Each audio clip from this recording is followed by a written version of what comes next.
Halo guys, bertemu lagi bersama aku. Kali ini aku ingin membahas tentang perjalananku menjadi seorang Zulfa yang saat ini. Tentu jelas orang-orang hanya melihat aku ketika wow dan ketika kerennya aja. Padahal banyak hal yang aku keep sendiri, terutama tentang mengelola emosi.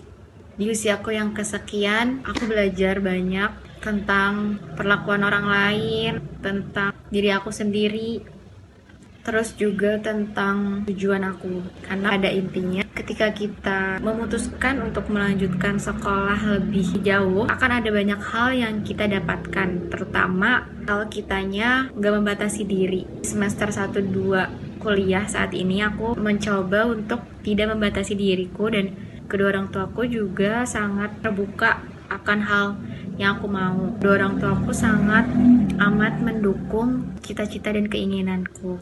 Aku sangat percaya gitu ya dengan apa yang aku lakukan, dengan apa yang membuat aku bahagia, tanpa harus memperdulikan perkataan dan penilaian orang lain. Sering upload video reels di TikTok, di Instagram, media sosial, ikut lomba, ikut komunitas, ikut ini itu. Buat aku jadi banyak belajar dan berpikir kalau ternyata kita akan mendapatkan sesuatu yang kita inginkan ketika kita itu sudah siap.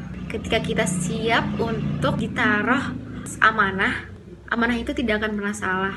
Misal kita tuh ingin mendapatkan beasiswa, tapi kalau misalnya diri kita yang nggak terbuka gini, beasiswa nggak bakal masuk karena kitanya belum siap. Kalau kitanya kayak gini nih, berarti kita belum siap kan, makanya beasiswa nggak masuk. Tapi kalau kita udah siap, udah terbuka gini, maka semua peluang tuh dapat, semua peluang itu akan masuk, entah itu kesempatan organisasi, peluang, pengalaman, beasiswa dan segala macam. Nah, gimana tahu kalau kita sudah siap atau enggak? Kita berani coba. Kalau kita mau coba banyak hal, kita jangan takut.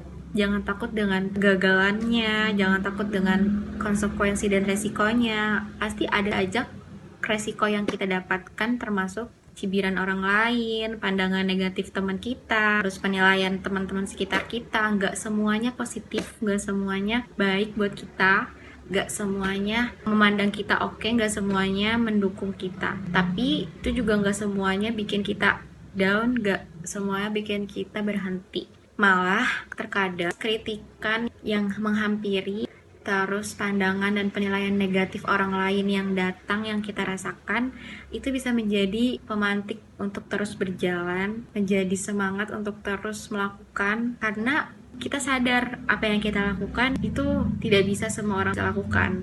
Apa yang kita jalani saat ini nggak semua orang bisa jalani, dan ketidaksukaan mereka adalah bentuk dari ketidakmampuan mereka ada di posisi seperti kita.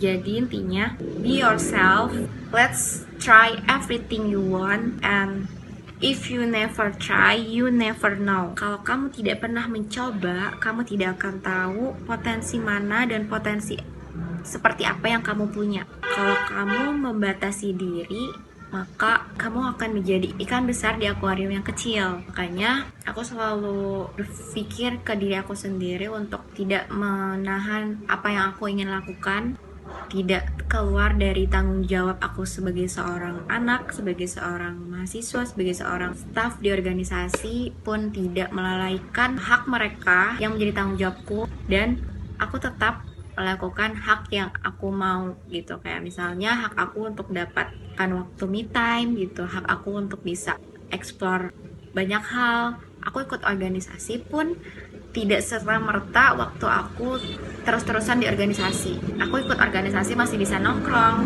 ikut organisasi masih bisa ikut lomba, ikut organisasi tapi masih bisa join sana sini. Jadi balance antara hak dan kewajiban, balance antara akademik dan non-akademik.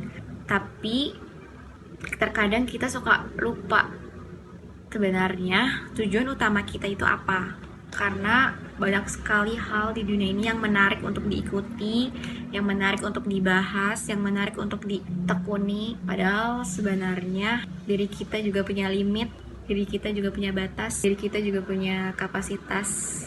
Dan aku percaya ketika kita bisa memposisikan dan memprioritaskan diri sendiri, maka kedepannya urusan orang lain tuh akan jalan dengan lebih baik. Karena kalau diri kita bukan di prioritas pertama, kita tidak akan maksimal. Contohnya kita mau menolong orang, tapi diri kita sakit, kita nggak bakal bisa nolong orang lain karena diri kita nggak sehat. Jadi tetap nomor satu adalah diri sendiri. Karena kalau diri kita bahagia, dari kita senang, dari kita aman, secure, dan ngerasa aku well prepared untuk menolong orang lain, maka orang lain pun akan merasakan hal yang sama. Jadi number one is yourself.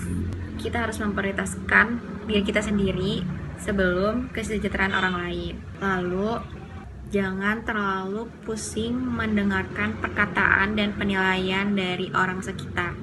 Karena hidup kamu itu hanya milik kamu. Dan ketika kamu percaya apa yang kamu lakukan itu benar dan baik, maka lakukanlah. Tidak ada orang yang bisa menginstruksikan dan menyuruh kalian ini itu. Kalau kalian secure sama diri kalian sendiri, kalau kalian sayang sama diri kalian sendiri, kalian tidak akan mau disetir oleh orang-orang yang levelnya di bawah kalian. Oke. Dan satu lagi, orang bervalue akan menarik orang bervalue lainnya. Begitupun yang tidak bervalue akan menarik yang tidak bervalue. Maka kita harus tahu dan harus reminder diri kita untuk berteman dengan orang-orang yang memiliki nilai, memiliki kapasitas, dan memiliki ilmu yang luas. Oke? Semangat menjalani hari-harinya, selamat bertumbuh, selamat berproses, dan selamat menjadi versi terbaik diri kalian. Dadah, terima kasih, sampai jumpa lagi, bye!